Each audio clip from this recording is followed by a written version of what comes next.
नमस्कार मंडळी, भाग्यश्री सावंत किचनमध्ये तुमचं खूप खूप स्वागत आहे. तर चला आज मस्त झणझणीत चिकन रेसिपी बनवूया. आणि त्यासाठी अर्धा किलो चिकन मी स्वच्छ धुवून घेतलं आहे आणि त्यामध्ये आपल्याला मीठ टाकून घ्यायचं आहे, हळद आणि मसाला टाकून छान एक साईडला मॅरिनेट करून ठेवा. तोपर्यंत आपण एका साईडला अख्खे गरम मसाले घेतले आहेत. त्याच्यामध्ये धने, बडीशेप, जिरा, तेजपत्ता, हिरवी इलायची, काळी मिरी आणि लवंग, दालचिनी हे सगळं आपल्याला छान रोस्ट करून घ्यायचं आहे, ड्राय रोस्ट करून घ्यायचं आहे आणि एका साईडला थंड करत ठेवायचं आहे. खूप अप्रतिम होते ही चिकन रेसिपी. हॉनेस्ट रिव्ह्यू द्या, खरंच तुम्ही करून बघा आणि कशी झाली आहे मला कमेंट करून नक्की सांगा. तर 3 मोठे कांदे घेतले आहेत. अर्धा किलो चिकनसाठी आपण 3 मोठे कांदे घेतले आहेत आणि ते उभे चिरून घ्यायचे आहेत आपल्याला.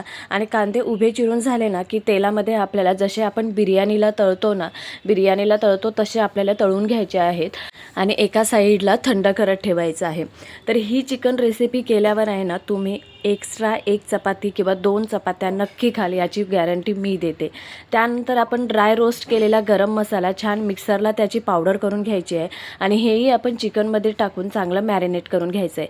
एका साईडला थोडंसं दही घेतलं आहे. दही आपल्याला अर्धी वाटी लागणार आहे, जास्त दही लागणार नाही आहे. दही आंबट कमी असलेलं दही पाहिजे आपल्याला.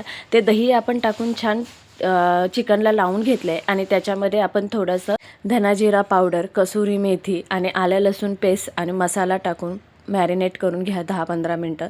ही रेसिपी केलीत ना तर कदाचित तुम्ही दुसरी रेसिपी ट्रायच करणार नाही, याची गॅरंटी मी तुम्हाला देते. कारण मी जेव्हा ही करून बघितली ना, त्याची टेस्ट एवढी अप्रतिम लागते.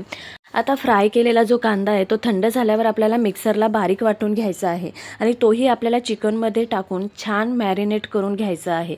झटकन पटकन होते ही रेसिपी, जास्त वेळ लागत नाही. तर एकदा नक्की ट्राय करून बघा, कशी झाली आहे मला कमेंट करून नक्की सांगा. सबस्क्राईब करायला विसरू नका आणि बेल आयकॉनवर क्लिक करा.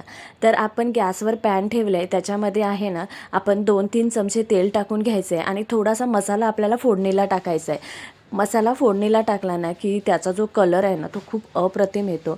त्यानंतर आपण जे चिकन मॅरिनेट करून ठेवलं आहे ना, ते चिकन आपल्याला छान परतून घ्यायचं आहे आणि तुम्हाला जेवढं पाहिजे तेवढं पाणी टाकून घ्या. जर तुम्हाला पातळ क्वांटिटी करायची असेल तर थोडं पाणी एक्स्ट्रा ॲड करा आणि तुम्हाला थोडंसं सुकं चिकन करायचं आहे तर पाणी थोडंसं कमी टाका आणि चांगली 10 मिनटं चांगली वाफ येऊ द्या.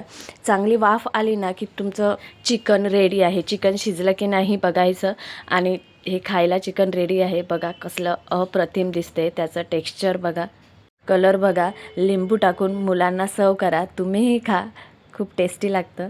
एकदा नक्की ट्राय करा आणि कशी झाली कमेंट करून नक्की सांगा.